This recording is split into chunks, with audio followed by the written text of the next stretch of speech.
La chancellerie, elle est très attentive à la situation de Marseille, vous l'imaginez.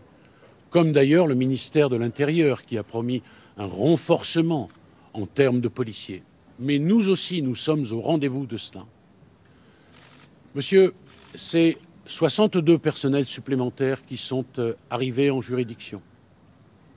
16% d'augmentation du personnel grâce à un budget dont j'ai eu l'honneur et l'occasion de dire qu'il était historique. Il n'y a pas une boîte privée qui peut exciper d'une augmentation de personnel en quelques mois de 16%. Mais bien sûr, ça n'est jamais suffisant.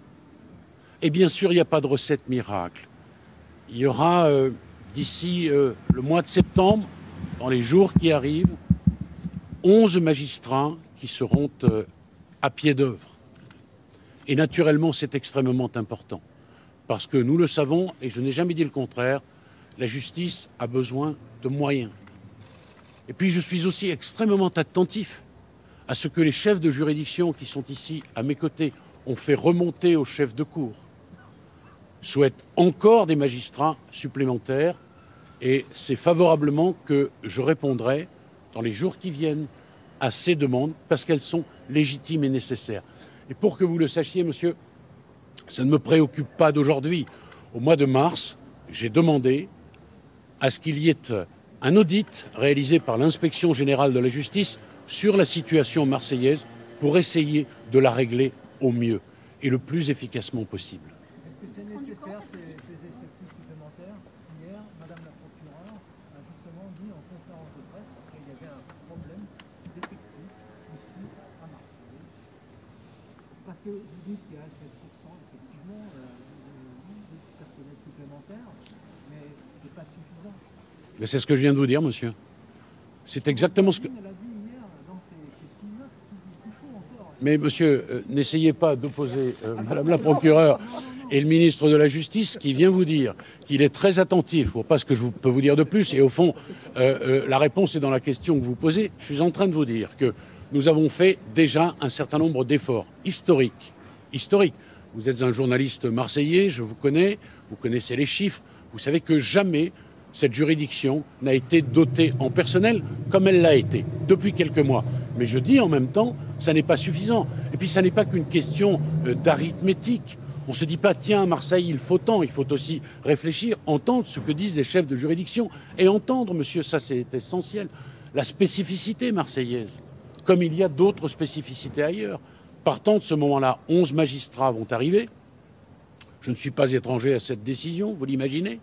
Et je viens de vous dire, je le répète, vous n'avez pas été attentif peut-être, qu'il y avait une inspection générale de la justice, un audit plus exactement à ma demande, demandé depuis le mois de mars, pour aller voir à Marseille quels étaient les besoins spécifiques. Et je ferai tout pour qu'ils soient satisfaits parce que c'est une préoccupation majeure. Vous savez, il n'y a pas de recette miracle contre la délinquance. Je n'ai jamais vendu cela. J'essaie d'être pragmatique, j'essaie d'être pratique. Il y a une question de moyens. Il faut la régler dans la mesure du possible. J'y mets toute mon énergie et je suis toujours très attentif à ce que me disent les magistrats de terrain que je consulte tout à fait régulièrement. Monsieur le ministre. Dans les jours à venir, madame. Et vous en aurez naturellement connaissance.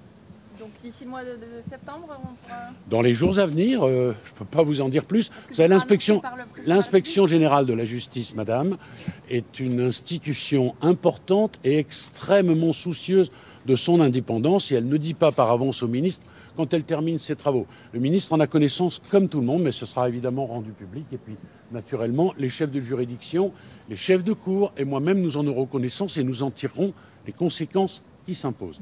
Quant à l'autre question que vous me posez, je n'ai pas l'habitude de dire ce que fera le président de la République. Laissez-lui cette initiative qui lui est propre. Monsieur le ministre, il y a des réactions sur les Afghans qui sont arrivés à Paris, notamment celui qui était placé en garde à vue pour avoir rompu sa quarantaine en Seine-Saint-Denis. Est-ce que vous avez une réaction à cela, s'il vous plaît? Non, monsieur, pas aujourd'hui, pas à cet instant précis. Je suis venu ici pour évoquer Code justice pénale des mineurs, avec tout ce que cela comporte de progrès enthousiasmants. Je répondrai à ces questions ultérieurement. Je pense que vous me les poserez. Ce que je veux vous dire, c'est que nous sommes extrêmement attentifs à la situation des magistrats et des avocats afghans qui sont, pour certains d'entre eux, en danger. Et nous avons fait, avec le Quai d'Orsay tout ce que nous pouvions faire pour sortir les gens des menaces de mort qui pèsent sur eux. Merci. Bien. Éric Dupond-Moretti, le garde des Sceaux, en déplacement à Marseille. Donc, son déplacement était prévu de longue date sur la justice pour les mineurs. Donc, il est resté plutôt sur ce créneau-là, en parlant, Marie Belot, notamment, du raccourcissement des délais pour juger les mineurs et puis d'une augmentation du personnel judiciaire à Marseille, notamment. Oui, il a beaucoup insisté sur le budget important de la justice qui lui a permis de renforcer effectivement les effectifs, plus 62 personnels, donc une augmentation de 16%. C'est vrai que c'est assez conséquent. Il explique bien que tous les efforts sont mis pour juger plus rapidement les mineurs, de 10 jours à 3 mois. Il revient effectivement aussi sur les événements dramatiques de ces derniers jours et cette augmentation des règlements de compte, notamment la semaine dernière avec 4 décès, 15 depuis le début de l'année, donc avec souvent des jeunes. Il y a un adolescent de 14 ans qui a été tué la semaine dernière, un enfant de 8 ans qui avait été blessé. Les forces de l'ordre nous le disaient, il y a aussi un rajeunissement dans les règlements de compte. Le ministre de l'Intérieur aussi s'exprime à longueur de journée en ce moment sur ces questions-là, en expliquant que tous les moyens sont mis pour essayer de faire face à ces règlements de compte qui effectivement s'intensifient depuis ces derniers mois.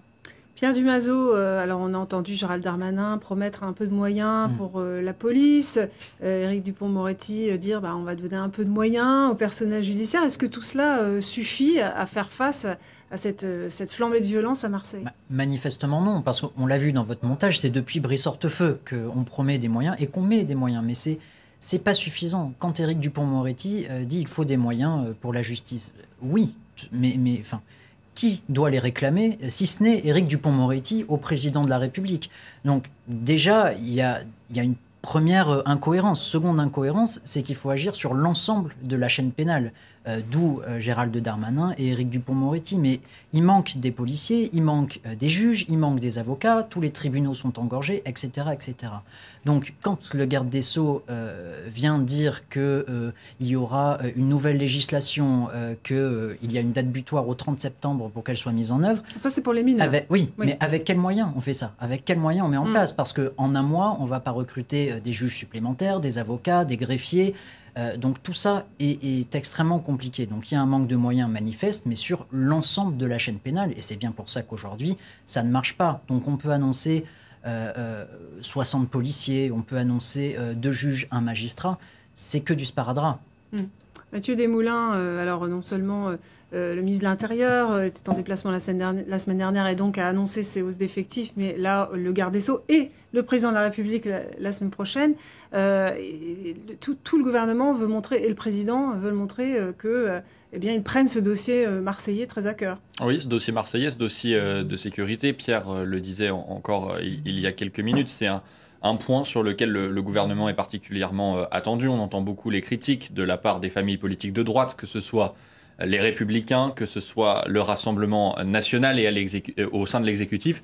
Il y a aussi la volonté de ne pas se laisser déborder. Et puis, il y a un aspect politique au-delà de la simple résolution de la situation marseillaise. Emmanuel Macron, devant ses troupes, il y a quelques mois, avait dit « l'automne, c'est l'occasion de défendre le bilan ». Parce que si on doit avoir une campagne présidentielle, c'est pas sur le bilan qu'on va le faire, il faut l'avoir défendu avant. Ces déplacements de Gérald Darmanin, d'Éric Dupond-Moretti, c'est le moyen de défendre le bilan. Et Emmanuel Macron, qui sera la semaine prochaine à Marseille, aura l'occasion d'évoquer cette question de la sécurité et cette question aussi de l'éducation, puisqu'il y sera le jour de la rentrée des classes, qui, on le sait, dans son esprit, est assez lié à la question de la délinquance et de la sécurité. Oui, et c'est même un grand plan pour la ville, nous dit-on, qui doit être annoncé. Oui, un plan qui est travaillé de concert avec la mairie de Marseille. Selon nos informations, Emmanuel Macron doit confirmer, en tout cas, que ce plan de rénovation des transports, de l'éducation, doit être mise en place. On parle de plus d'1 milliard d'euros. On ne connaît pas encore la répartition. Quelle part sera financée par l'État? Quelle part sera financée par la mairie de Marseille? Mais il y a un objectif, donc rénover ce système éducatif à Marseille. Au sein de l'exécutif, on reconnaît qu'il y a un gros problème sur la qualité des écoles et des infrastructures à Marseille. Et même le maire de Marseille, qui a pris la succession de Michel Rubirola il y a quelques mois, parle d'une situation en désespérance. Alors si la situation est effectivement, ou si la tension plutôt monte sur Marseille, c'est à cause de ces chiffres terribles, la flambée de la violence dans la cité phocéenne. Nivine Potros, de la cellule des vérificateurs du LCI, vous avez vérifié les propos de la procureure de Marseille hier sur l'augmentation, la flambée des règlements de compte.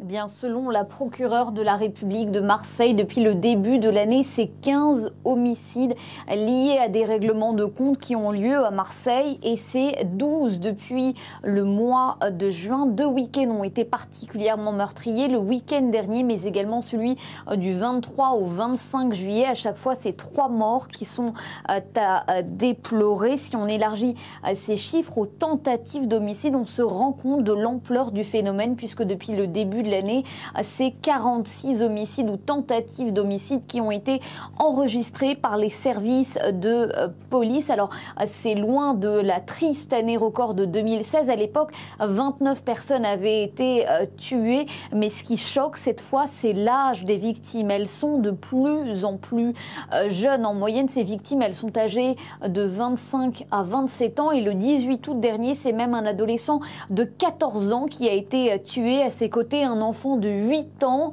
a été blessé. Des profils assez similaires. Ils sont généralement connus des services de police. Ces victimes d'homicide, soit pour des faits de stupéfiants, soit pour des petits délits. Souvent le même profil, mais également le même mode opératoire avec des victimes qui se font tirer dessus près de leur véhicule, qui sont ensuite enlevés. On retrouve généralement leur corps calciné dans le coffre de leur voiture. C'est notamment ce qui s'est passé ce week-end à Marseille. Merci beaucoup, Nivine Potros. C'est évidemment ce qui frappe, en effet, outre l'inflation donc de ces actes de violence et l'affrontement de plus en plus violent entre les bandes rivales. C'est l'âge des victimes, en effet. Donc, Éric Dupond-Moretti, qui est ce matin aujourd'hui en déplacement à Marseille, a beaucoup parlé de cette justice pour les mineurs. Il est resté sur ce créneau-là en annonçant notamment un raccourcissement des délais pour juger les mineurs et puis pour ces ados qui disait-il, font la chouffe, hein, c'est le terme employé par ces enfants, c'est-à-dire qu'ils guettent en fait, ils guettent les trafics de drogue, ils guettent la police. Eh bien, il y aura aussi une augmentation du personnel à Marseille. Voilà donc pour le déplacement sur place du garde des Sceaux. Alors, en ce qui concerne les moyens alloués à la lutte contre le trafic, dire qu'on va augmenter les moyens à Marseille, c'est presque un passage obligé lorsqu'on est place Beauvau ou à Matignon. Regardez ce montage. On est allé chercher des archives au fil des ans.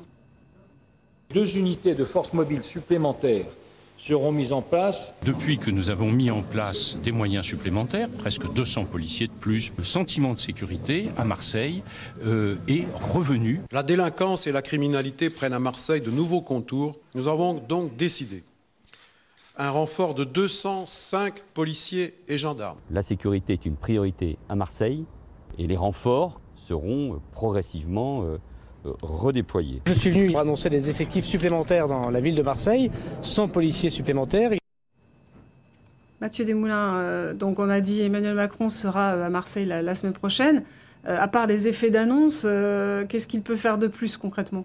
Je le disais tout à l'heure, dans la tête du chef de l'État, la question de la sécurité, c'est un point. Il a déjà eu l'occasion de sortir de manière assez grandiloquente ces chiffres, avec son objectif de plus 10 000 policiers et gendarmes, plus de bleus sur le territoire, comme il dit, d'ici la fin de son quinquennat. Il y a encore quelques mois, on en était aux 2 tiers de l'objectif, mais il maintenait qu'on pouvait y arriver d'ici la fin de l'année. Mais au gouvernement, on insiste aussi que sur la question de la délinquance, c'est la philosophie macroniste, elle est également liée à la question des inégalités éducatives, d'où ce plan à Marseille qui devrait être annoncé de concert entre le gouvernement et la mairie, la question des inégalités sociales, de l'argent, de la mobilité aussi, tous ces thèmes sur lesquels le gouvernement est attendu et veut accentuer de concert avec la mise en place de plus de bleus, pour reprendre leur expression, sur le territoire marseillais et plus généralement en France.